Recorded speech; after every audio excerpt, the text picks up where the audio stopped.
Today's episode of Market Zero is brought to you by thegrandslamdunk.com, featuring sports talk, pop culture critiques, and enough nonsense to fill a stadium. Follow us on Twitter, Facebook, Instagram, or just visit the website. Market.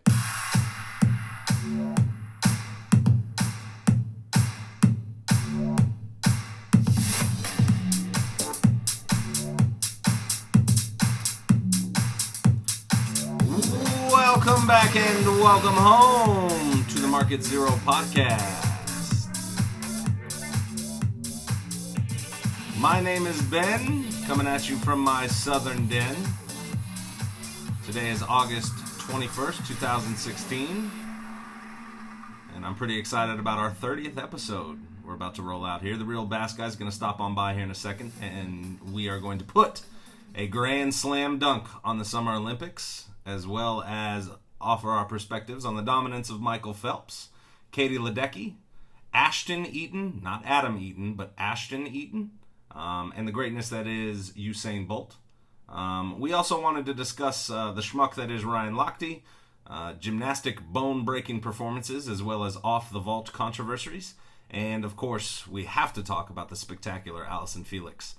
Before Bacskai gets out of there, we also need to go over the Colorado Avalanche and their recently departed coach, Patrick Waugh. So before we get into the show, just a quick note. The Olympics are officially over. The final event was the men's basketball gold medal game featuring the United States versus Serbia. The U.S. came out on top there, 96-66. That brings Team USA's total medal count to 121. That's the most medals out of any country. 46 of those were gold, 37 silver, and 38 were bronze. In terms of total medals, Team China comes in second with 70 total medals, 26 of them being gold, 18 silver, and 26 bronze.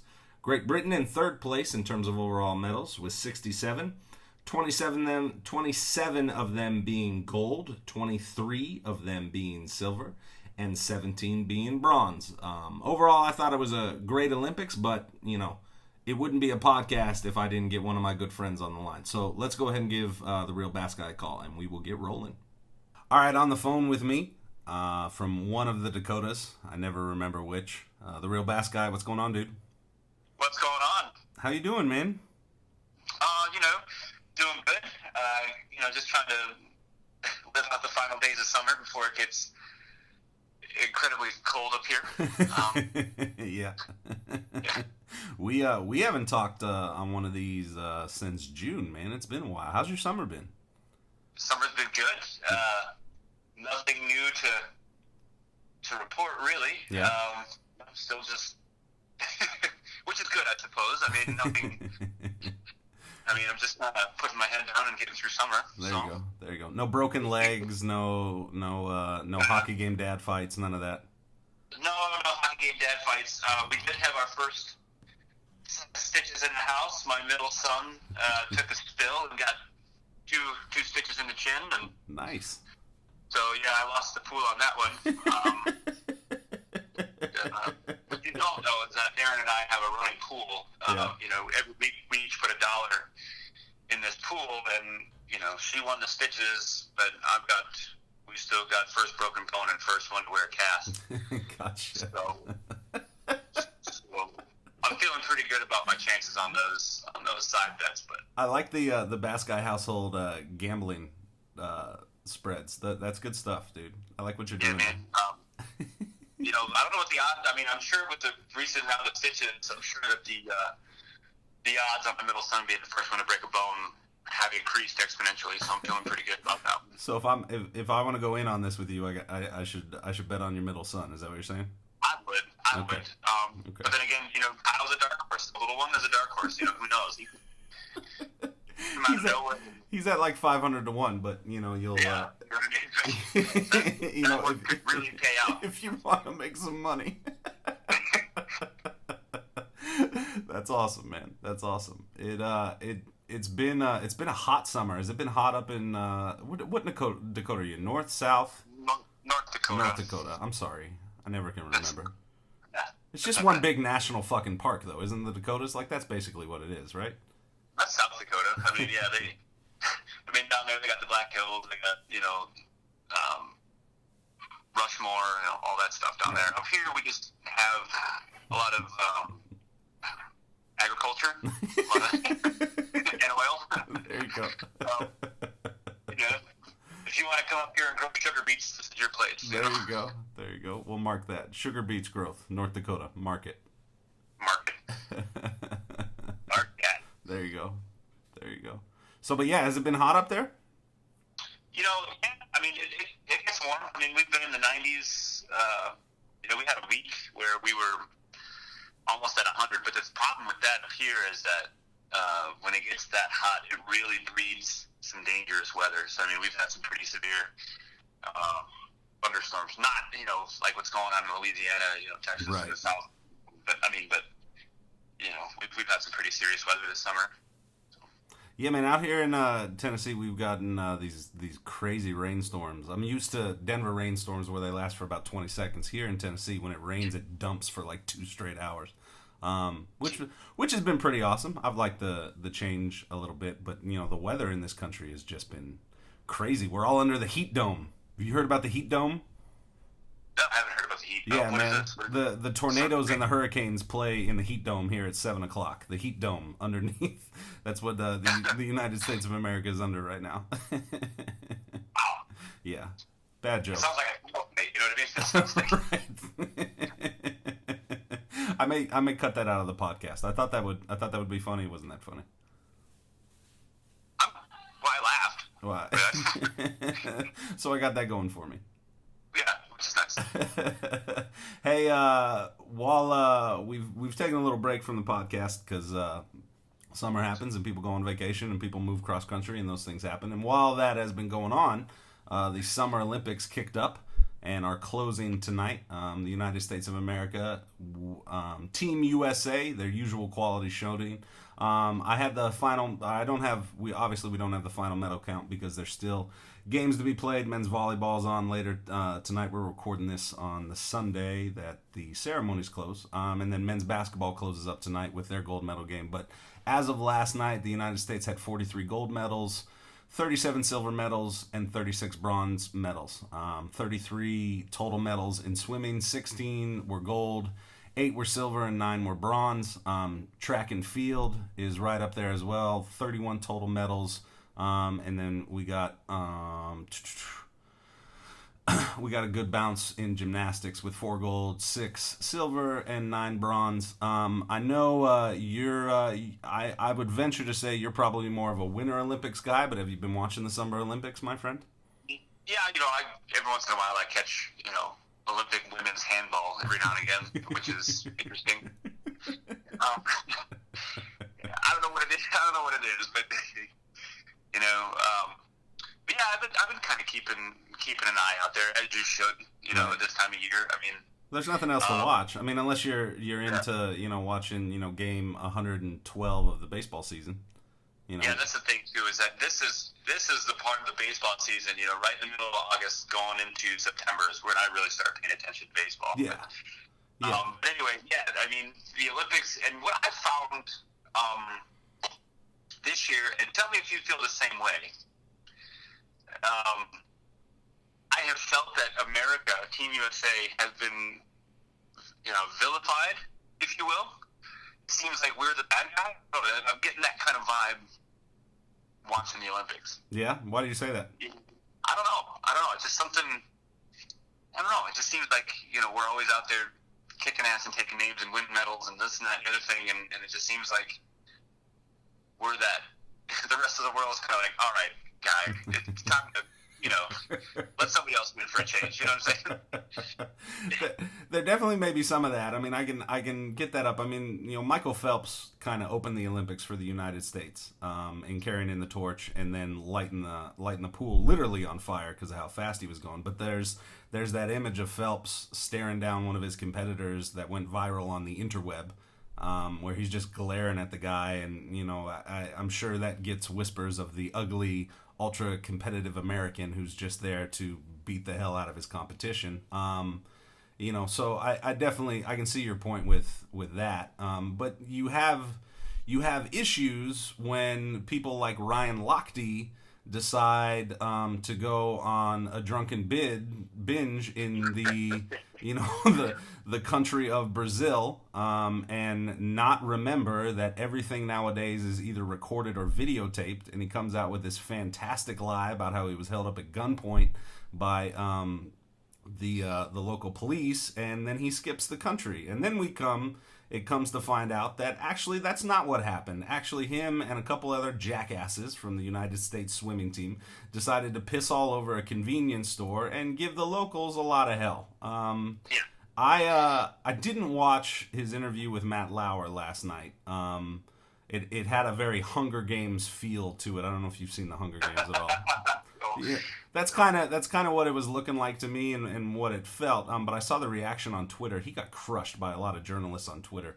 Michael Wilbon, for one, just totally ripped him apart. I feel like that plays into kind of the villain role that the United States, at times can, and I think people who win a lot of gold medals, and they're really, we cover it. It's a TV show, and they're out there representing our country. It can look that way, I think, to people. But what was your reaction to Ryan Lochte? What an asshole! I mean, let me start off by saying, in this day and age, with everybody's got a smartphone, everybody's got social media outlets. What makes you think for 1 second that you're going to get away with this? Right. Honestly. And then, that's what really got me about the whole thing. It's like, look, man, you fucked up. Mm-hmm. Admit it. We went out, we partied. Yeah. I peed on the side of a building. I'm sorry. I've given the gas station owner, paid him for the damages. Yeah, make it right. For embarrassing the team, and leave it at that. Let it go. You know what I mean? No. This whole situation, it's like, what year was it? Was it London in 2012 when Lochte was supposed to dethrone Michael Phelps? Yeah. Was that when they were neck and neck? Mm-hmm. His main countryman rival. Yeah. Yeah. And it just seemed like when Michael Phelps, asserted himself as the top swimmer in the world, put Ryan Lochte to bed, so to speak. Right. He kind of went on this former child star temper tantrum type thing where he just, fuck it, I'm going to do whatever I want now. Right. And that's kind of what I think this is. I just feel bad for the poor kids that were with Lochte. You know what I mean? Right. He committed one of the biggest violations in man code or human code or any kind of code. You never leave your friends and your buddies in the trenches alone. He skips the country. The other poor suckers, I guess they couldn't afford a plane ticket, or they had other obligations that they needed to do. They get stuck. They're the ones who have to go. They're the ones who get arrested. They're the ones that have to do the walk of shame in front of the media. They have to do all of that shit. And he skips town like a little punk. I mean, like a former child star. That's absolutely a great analogy. It's disappointing, I think, overall, because it's you take away from the great stories in the Olympics by just showing that. And granted, I'm sure it rates, and that's why they put it on there. But he makes everybody look like shit. He makes himself look like shit. He makes our country look like shit. And he pisses all over, good people in Rio. Like, the people who get screwed in Rio here aren't the people that should get screwed in Rio. It's the gas station owner. It's the reputation of a lot of other people there. And I read some backlash of the people talking that, now finally the Rio police are going to step up and do something here, and they actually don't do that in their country. And I don't know enough about that to speak on that. But I will say their name got dragged through the mud, and if your name gets dragged through the mud, you stand up and you, especially if it's unwarranted, and you fight the fight. And you gave people a pulpit to do that. So big jackass. What an asshole. Yeah, what an asshole. And it really, what it does, is, like you say, it takes away. I mean, that's kind of what happens in the Olympics. Yeah, watching the sports are great. Watching, these athletes compete. Bill Murray had a fabulous tweet. I don't know if you saw it. Did you see this? Yeah.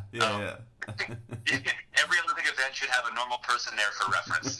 Absolutely. But I mean, really, yeah. Like what really I enjoy about the Olympics, aside from the events, watching the events, are the side stories that come with it. Like in 2012, Michael Phelps versus Ryan Lochte, who's going to be number one when all things are said and done. These little, like we talked to Gabby Douglas and Simone Biles. Who? Yeah. I mean, is Gabby going to repeat as the women's all-around gymnastics champion, or is Simone going to kind of take over? And right. That's what I really. Did you watch any of the gymnastics? Yeah, and I had trouble picking my jaw off the floor. I can't believe that these girls, and guys too for that matter, can jump that high and contort with. And that poor Frenchman, I felt so bad when he broke his leg, man. Oh, I didn't see that. I couldn't handle that, but I heard about it. Oh my God! He was doing the ball, and he came up, and it was a beautiful. He nailed it. Right. And he hit the mat, and his leg snapped. Oh. Yeah. And he's laying there. I mean, this is live TV. His leg is jutting out at a 90-degree angle, almost. And he's just laying there. And what really got me is, like, nobody went to help him. Everybody was just like, because somebody should drag him off the mat, at least. I mean, right. But I mean, and then you got Katie Ledecky. I mean, did you watch her race? Yeah. I wanted to talk about that. In front of everybody. So, okay, she breaks the world record. We'll do Katie Ledecky, and then we'll go back to gymnastics. Cause I got a question for you on the gymnastics. What Katie Ledecky breaks the women's world record in the 400-meter freestyle by 6 seconds. Yeah. When you watch the video of it, and they have the little line that kind of tracks where the world record is, and it's the pace line, I guess. It's like the pace setter line. She is a full swimmer's length, almost her full body ahead of the world record, and she breaks it. And she breaks it by 6 seconds. Does that make you, like, what do you think of that? Oh man, like, you break a world by 6 seconds. Yeah, I don't know. I mean, I'm proud of her. Yeah, definitely proud of her. Yeah.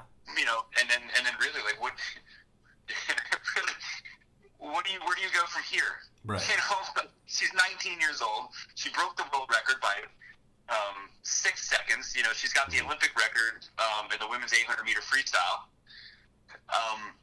Like, where do you go from here? Right. What if I told you Usain Bolt broke the 100-meter record by 6 seconds? What would you say? I would say that he is from the planet Krypton, and he's not. There it is. Yeah. It's almost a superhuman feat, isn't it? Breaking a world record by 6 seconds. Yeah. No, Katie Ledecky was definitely probably her star was big, and then I'm blanking on the gal's name, the first African American swimmer to get a medal. I'll look that up real quick. But you had that in the pool. If we circle back to Gabby Douglas and Simone Biles, that was kind of an interesting case of Gabby Douglas Gabby Douglas essentially went from Queen of the Castle in the previous Olympics, where she was the darling, to being a punching bag for internet thugs around the world. She got her ass kicked on the internet. Was that fair? Was that fair or foul to you? Well, are we talking about getting her ass kicked for not having her hand over her heart? Yeah. During that? Yeah. Well, here's my on that. Uh-huh. Should she have put her hand over her heart? Yes. Yeah. Have a little respect. You're representing the United States, and I mean, the Olympics is not a forum for politics, I would say. I mean, really, you don't think? Well, and let me go back and saying, let me postscript that by saying, when the sprinters I can't remember what games, when they held their hands up in defiance during the playing of the national anthem. Mm-hmm. I would say during those times, the nation was going through some serious shit. Mm-hmm. You know what I mean? I mean, that was real, right. What was going on back then. But I'll say this: should she have her hand over her heart? I think so. Mm-hmm. But isn't it nice to live in a country where you have the freedom to choose whether or not you do that? Mm-hmm. And absolutely. You know what I mean? I think, yeah, I guess it didn't strike me as she was being disrespectful to the flag or the country. It struck me as someone who was absolutely, completely devastated that in a span of 4 years, she went from being the darling to, sleeping outside with stuff. I mean, she won team medals, but she didn't. I don't think she won any individual stuff in the previous Olympics. She was it, and Simone Biles, through sheer athleticism and talent, and probably youth, has supplanted her in that. So that's what I saw from her with that. I didn't necessarily think that it was a disrespect to the flag. I can understand how when people are trolling the internet, that's something that they're going to get pissed off to do. But that's my perspective. I mean, you're talking to someone who, when the national anthem is played, at any sporting event, I put my hands behind my back, and it's no fault of that's how I choose to show my patriotism, and I put my hands behind my back and I look right at the flag, and it has my undivided attention, and I look at the ground, and I think about the words that are associated with that song. So I guess that's really where I go, but it obviously touched the nerve for other people. Who, I mean, you sound like someone who, when you hear the Star Spangled Banner and that anthem plays, that you drop everything and you put your hand over your heart.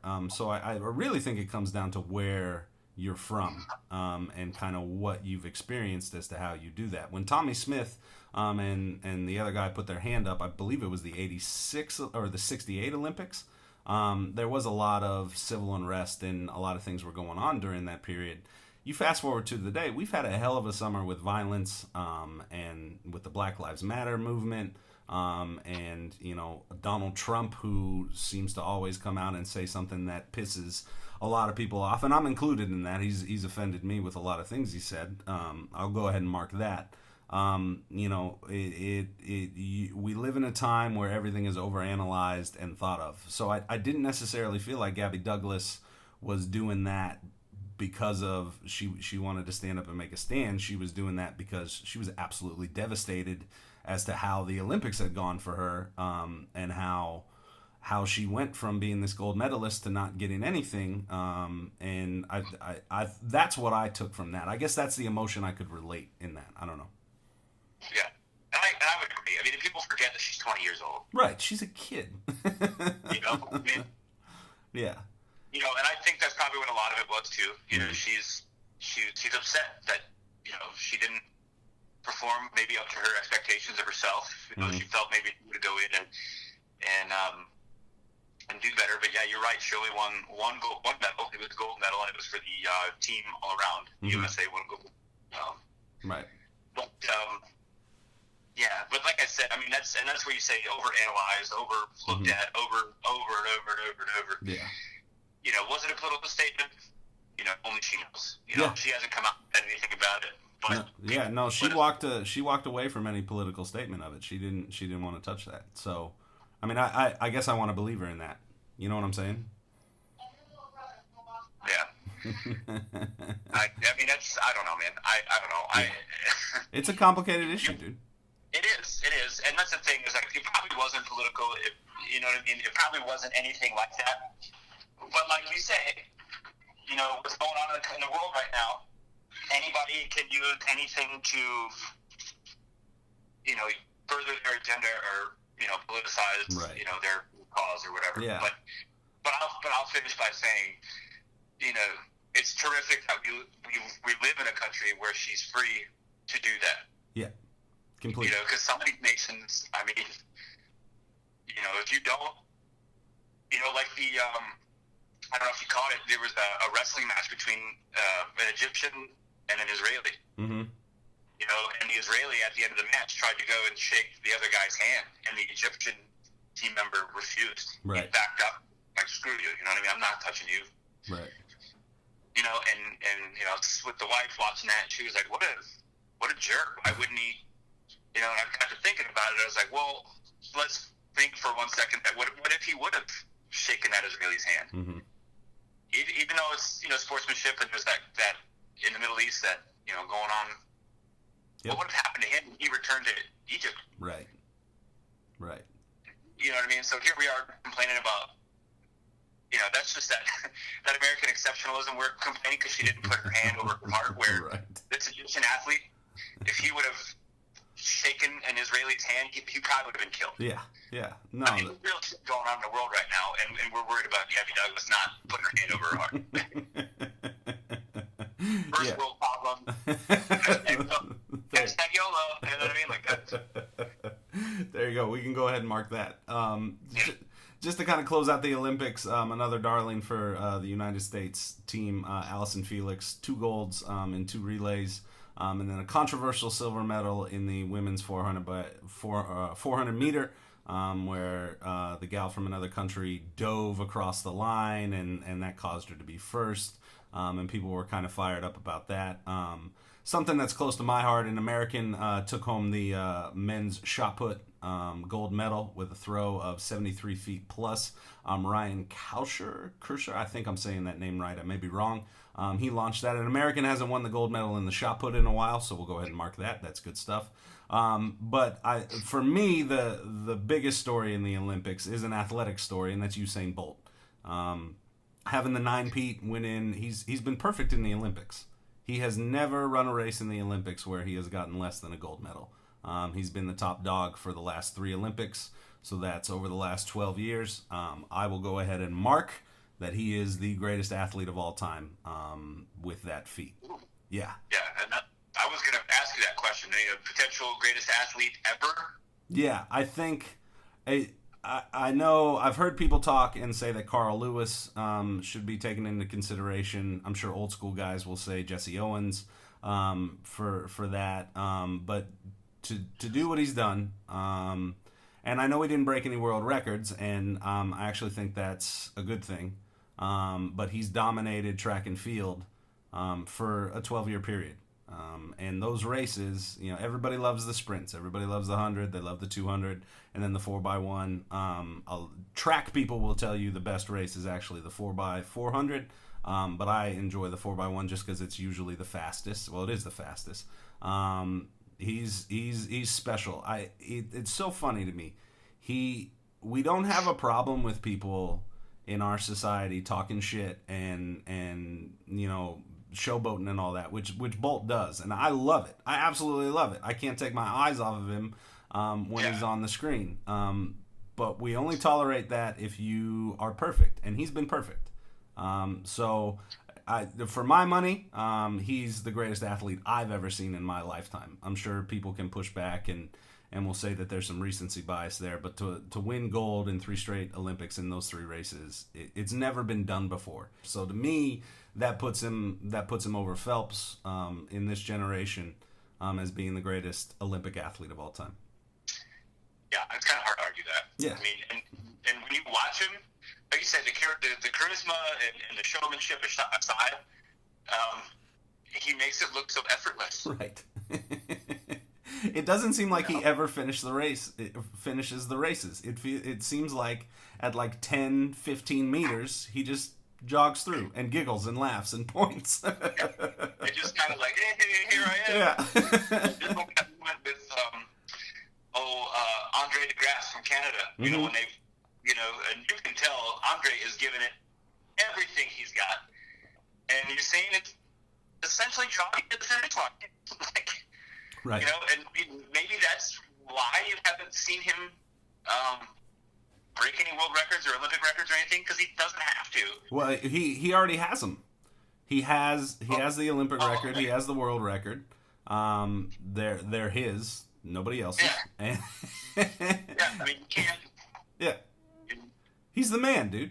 Yeah, well, and I was hearing they were talking about a bunch of physicists or whatever. They were going over his running, Mm-hmm. and how fast he's doing it, and basically the findings of this scientific exploration of Usain Bolt is that he is performing at the peak, like, Mm-hmm.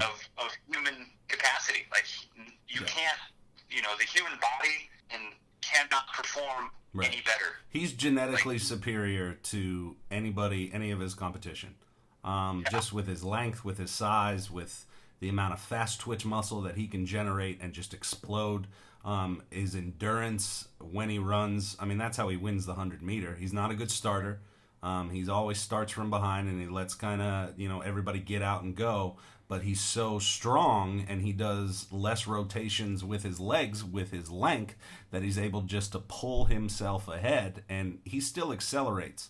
And when you train for the 100-meter or the 200-meter, you break it up by 10, 20-meter segments. So your first 20 meters is all about accelerating, and then you get to 30 or 40, and then it's about standing up and reaching and pulling, and then by the end of that, at 70 meters, you should be at your top end speed to finish through. Well, he accelerates through 80 meters, and he runs it kind of the way that Carl Lewis would used to run it, in that Carl Lewis, who wasn't known as being a great starter, he was known as being a great finisher, because in those last 30, 40 meters, he could just kick into another gear. Bolt does that with his strength, and he also does that with his length.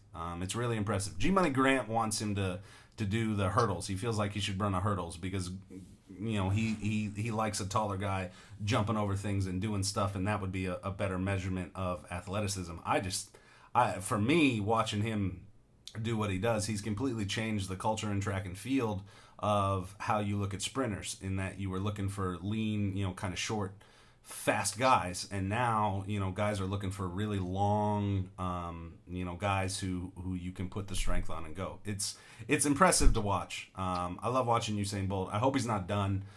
Even if he comes back and he doesn't necessarily do the 100 or the 200, but he does some other event, or he stays on the relays. He's fun to watch. He makes the Olympics enjoyable for me, and I love a guy who has no problem letting the world know, that he's the best. Yeah, what does anyone say that? You know what I mean? Right. I mean, yeah. But what gets me about this track and field stuff, Yeah. is that when they're done running, they're not breathing heavy. You know what I mean? Yeah, in some cases they're not even sweating. I watched the women's 400 meter, one of the heats of a women's 400 meter, and they're running 400 meters in under a minute. It's 45 seconds, and that's moving. Yeah. That's moving. Oh no! Well, the 400 meter is, I've coached high school track for 10 plus years, and the 400 meter is, you put your toughest track athlete to run the quarter, and it's one lap around the track, and it is a sprint. It is a dead-on sprint, and high school kids, are doing it, 55 seconds plus. Good ones are below 55. Olympic athletes are in the 40s. It's insanely impressive to watch someone have that endurance to run at that speed for that long. That's one of the things I liked about Alyson Felix, because she's a quarter runner. And those are your toughest track athletes. Those are the ones who can dig deep and sprint, because after 100 meters, that lactic acid starts building up, and then it feels like the gorilla hops on your back. And I mean, I can't tell you the number of people who I've watched run a 400 meter, and at 300 meters they die and fall on the track and are puking because they've just shocked the shit out of their system. Yeah, and then when they cross the finish line in the 400 meter, the hands on the hips, and they're looking up, and I'm breathing heavy, and it's like, get out of here, stop with that. That makes me so off. I get it. It just makes you feel. It just makes you feel genetically inferior. It's frustrating. I get it, dude. Yeah, genetically inferior. That's a good way to put it. Yeah, she won. Alyson Felix won the silver medal in the women's 400 with a time of 49.51. Yeah. Moving. Yeah. 400 meters. That's a quarter of a mile in less than 50 seconds. Yeah. Hot, nasty, badass speed. Yeah. No, she's definitely a badass, and she's so humble too. What I like about Alyson Felix is she's everything that I want an athlete to be. I mean, she faced some adversity as all athletes do, and she didn't bitch about it in this Olympics. She didn't complain about it. She just kind of sucked it up and dug deep and was very humble and respectful. And she's the athlete that I want the United States to put on the stage, not Ryan fucking Lochte. Get that clown off. Exit stage right, please. I'm done with your show. It's not very good. Get off the stage. Yeah, and like I said with Adam, I mean, the real tragedy and all that is that he took other people down with him. Yeah. I mean, who knows? These kids, you got to know that you're done now. I mean, you're never going to come back and to the Olympics again. The USOC is not going to let you participate in. You're done. I mean, he's Johnny Manziel right now of the Olympics. Get out, go away. We don't want to see you. Yep, and it's just terrible. And this other kid, let's talk about this other kid, Ashton Eaton. Holy smokes! Oh, you're gonna give love to the Oregon Duck. Quack quack. I have to. I mean, Grant's gonna be so proud of you. I mean, it is one thing to be good at sprinting 200 meters, 100 meters. It is one thing to be good at the high jump, and that's your thing. But this man is a decathlete. Yep. I mean, he does everything. I mean, he ran 1,500 meters in 4 minutes and 23 seconds. Mm-hmm. I mean, and then he throws the shot put, and then he throws the discus. Then he's back on the track and he's running 100 meter. Then he's doing the hurdles. Then he does 100 meter. Then he does the long jump, the high jump, the 400. Yep. You talk about all around athleticism. You know, his gold medal, the points accrued in all 10 events. I think the total points there were 8,893. That's an Olympic record. I mean, that's. Yeah. Nobody's ever done that in the decathlon before. Yeah. Mm-hmm. And not only are you good at everything, you're the best in the world at everything too. Like you know. Yeah. So then, that's an interesting question for you then. I mean, because I've already gone on record and said that Bolt, for my money, is the greatest athlete. But do you put a decathlete over just a pure sprinter? Like, is he a better athlete to you when you look at it? Oh, that's a tough one. That's a good one, right? I mean, we've already established that, Usain Bolt is operating at the peak of human performance. Right. So you can't, Can't be better. Can't be faster. You can't. Nope. I mean, you can't. Physically, the human body cannot perform any better than that. But I mean, what you've got in Usain Bolt is a highly specialized athlete. You know what I mean? I agree with that. Specialized thing, that's your bread and butter. You're a sprinter. Right. When you look at a decathlete, you have to do so many other events that probably one would fall off. Right. A little bit. I mean, so I think. No, I agree. I agree with that. I think a world-class sprinter is just that. They're the fastest. Usain Bolt is the fastest man alive, and he's been that way for 12 years. But Adam Eaton repeating in the gold medal in the decathlon. This is his second Olympics doing it. You can make the argument that he is truly a jack of all trades and a master of all of them.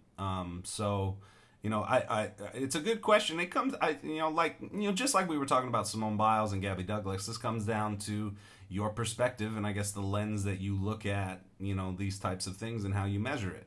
For me, it's speed. For other people, it may be the endurance and the stamina piece. And that's what I really like about the Olympics is it brings so many eyeballs and so many different perspectives to the games. So, we got a 2-year break here with Olympics, and then we get to the Winter Games. Something that's near and dear to your heart, because we got the hockey in there and doing all those things, and as we transition away from the Olympics, we need to cover a Colorado story that I'm sure Colorado Avalanche fans have been paying attention to, diehard hockey fans have been paying attention to. But, as we kind of shift gears and we get into the fall with football and basketball and hockey kicking up here relatively soon, the Colorado Avalanche are in search of a new coach. Patrick Waugh will no longer be behind the bench calling the shots for the Avs. Your reaction, my good friend, the Real Bacskai? Not surprised. Yeah. Especially, when you release a statement that wasn't vetted through the organization, mm-hmm. When you come out on your own and go, look, man, I'm not getting the stuff that I need, and I'm out of here, essentially. Right. So it kind of makes me wonder what, in fact, went down there. I mean, he essentially came out and said that he wasn't, that it was important for the vice president of hockey operations to have a say right. in a decision that impacted the team's performance. I mean, that's a direct quote here. I'm quoting Patrick Waugh when I say, have a say in the decisions that impact the team's performance. These conditions are not currently met. Right. So, and I'm wondering, because we've talked about the Avalanche and their struggles and what they need, me, in my humble opinion, what I think they need to be successful. And we've kind of agreed that defense, we have no defense. It doesn't matter if you have the top centers and top forwards in the league. When you're putting up 5 goals a game, you've got no defense, so you're giving up 7. So, right. You know what I mean? Do they have too many offensive defensemen? They have too many offensive players. You know what I mean? I gotcha. And then we did our draft podcast. I said, hey man, you got an NHL ready defenseman coming out of Sarnia with Jacob Chikrin. Mm-hmm. The Avalanche probably should. This is what I'm thinking. And then what did they do? They drafted another center. Right. Kid is going to be good. Early word is that he's a Jonathan Toews type player.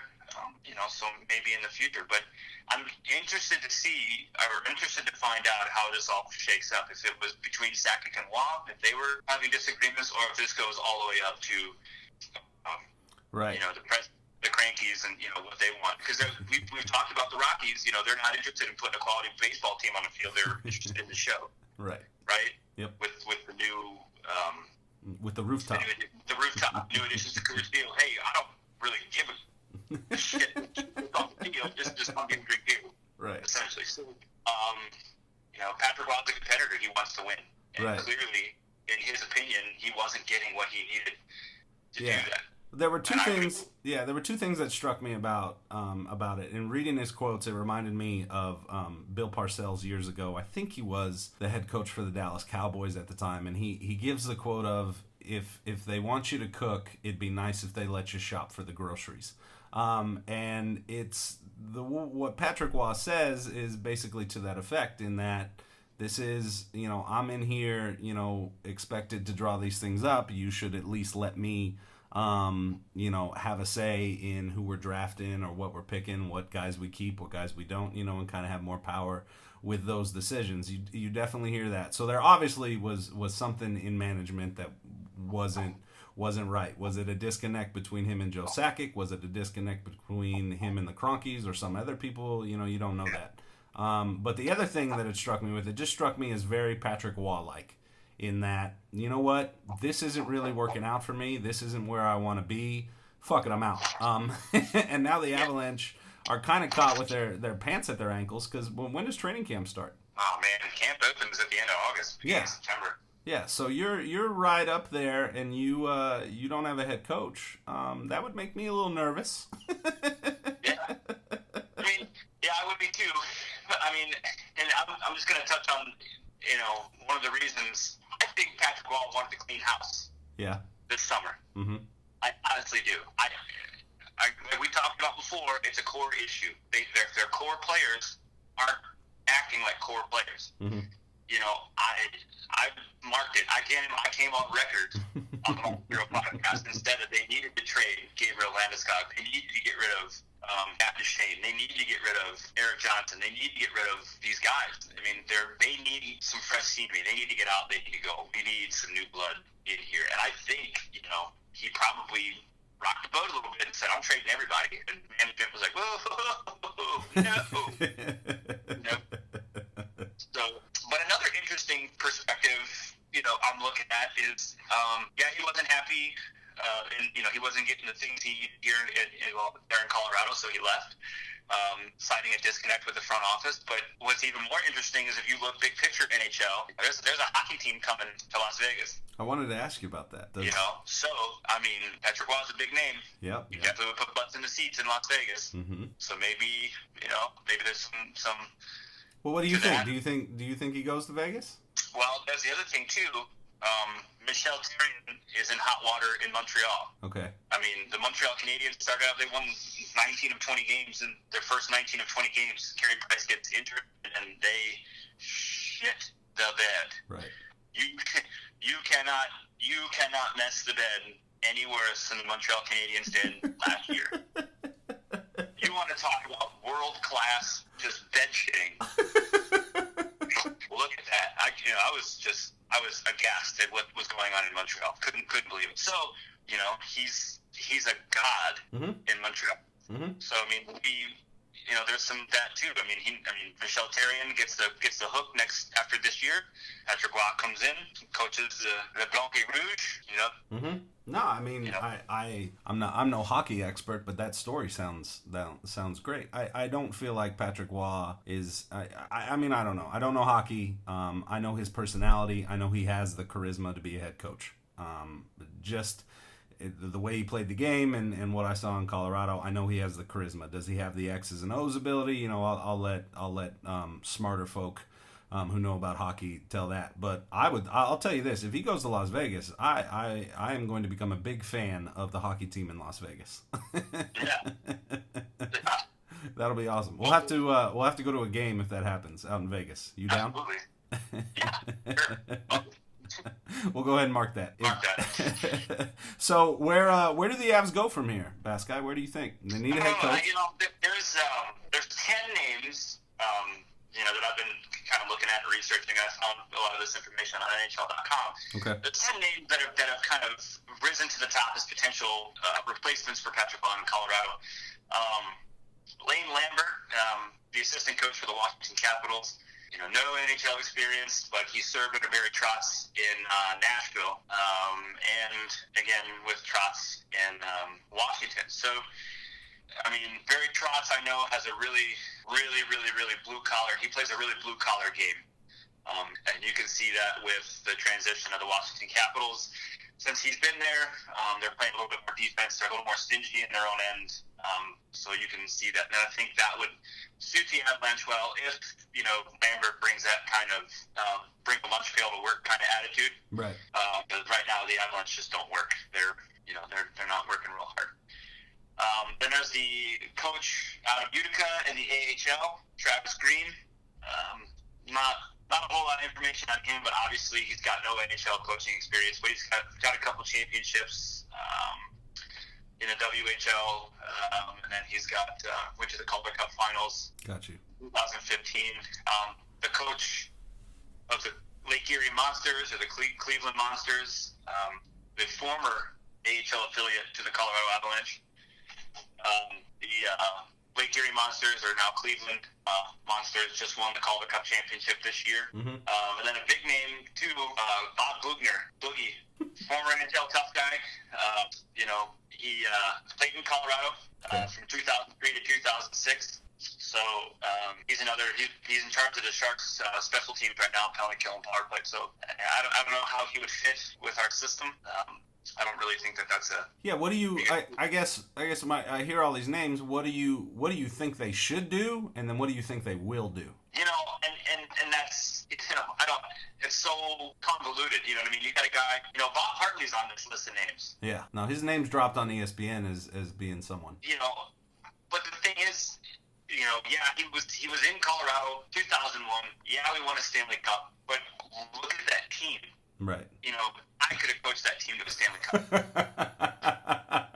Can we mark that? Yeah. I mean, run through the names. Joe Stack, right. Peter Forsberg was injured during that cup run, but he was there. Sure. Ray Ron Blake, Patrick Roy.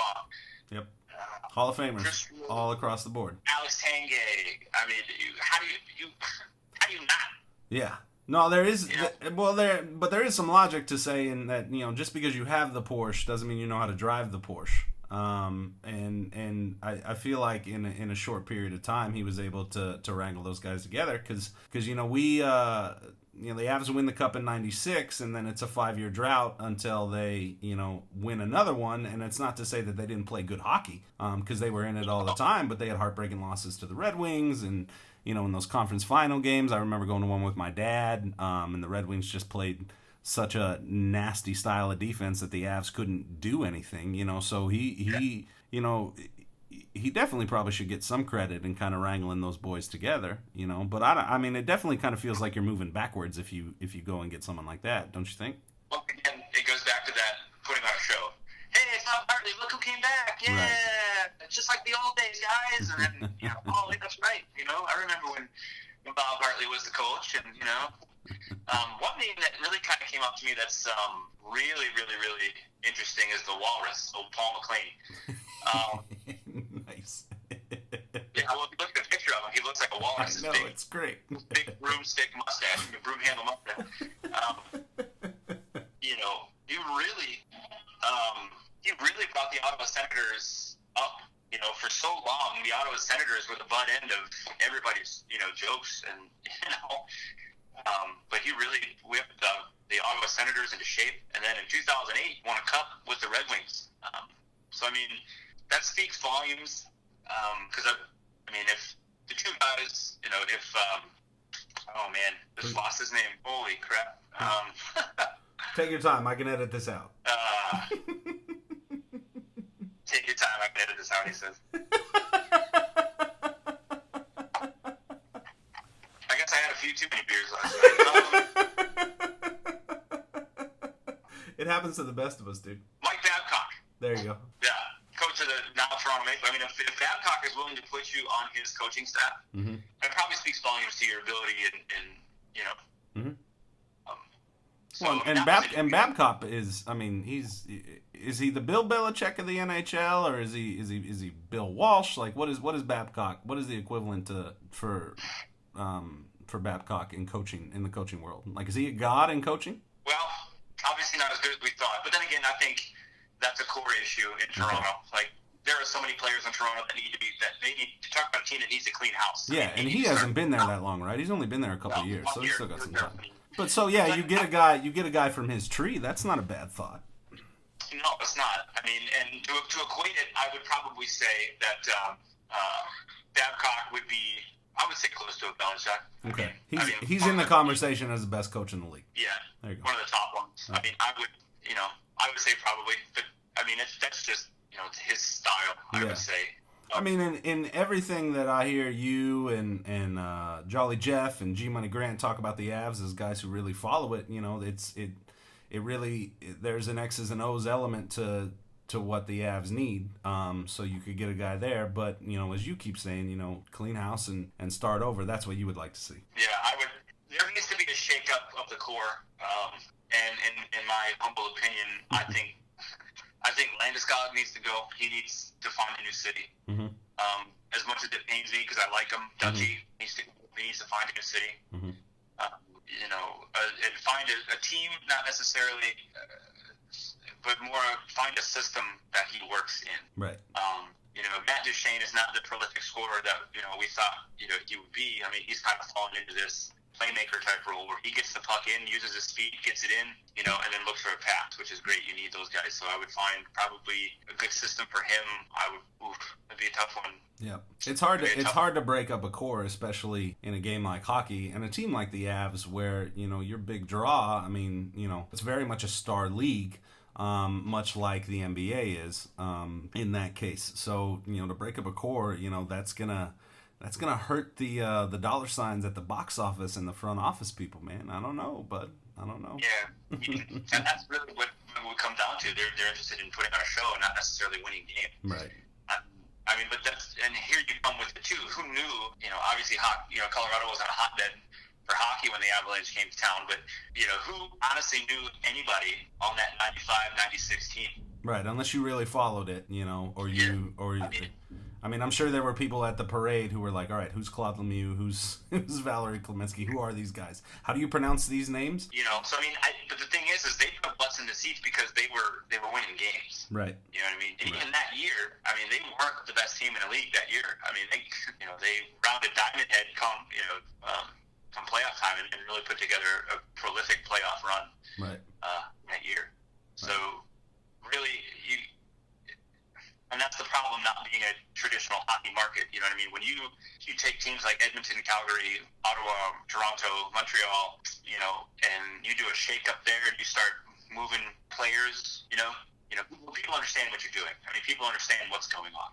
Right. In Colorado, it's just like, oh God, they traded Landeskog. Well, now I have no reason to go to a hockey game anymore. Well, I can tell you this as we go ahead and wrap this show up.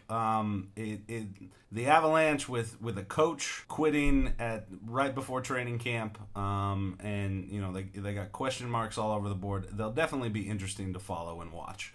May not be for strictly hockey reasons, but they'll definitely be interesting to watch. So we'll have to keep our eye on the Colorado Avalanche amidst all the footballness and the end of baseball that is coming. We'll go. One comment, one little snippet from this Scott Burnside article that I read prior to the podcast. It really sums up how the Avalanche fit into the Central Division. Mm-hmm. And he says the Central Division is a bear, and the Avs are a big blueberry bush. And I mean that's really what we are. I mean, we let these teams come in and just pick us apart. Mm-hmm. You know what I mean? And really, we got to do something about that. But I think this list of names that came out as top 10 suitors. I mean, honestly, I think they're probably going to go with somebody that doesn't have NHL experience. They're probably going to bring a guy in that's dealt with some young players and can motivate young guys and get them going. So I think probably I would look at them bringing in a coach from the AHL or as a long shot. They're looking at the coach from Boston University. So, but yeah, definitely something to keep your eye on. We'll keep our eyes on that, my friend. We'll keep our eyes on that. It's good to talk to you. It's good to talk to you. I'm glad everything's going well in the Dakotas. We should do this again relatively soon. We have a fantasy draft coming up. We do have a fantasy football draft coming up. Are you excited? I am pumped. My beautiful bride. I don't know how she does it, but she's already got a notebook page filled with names. She's all in. I love it.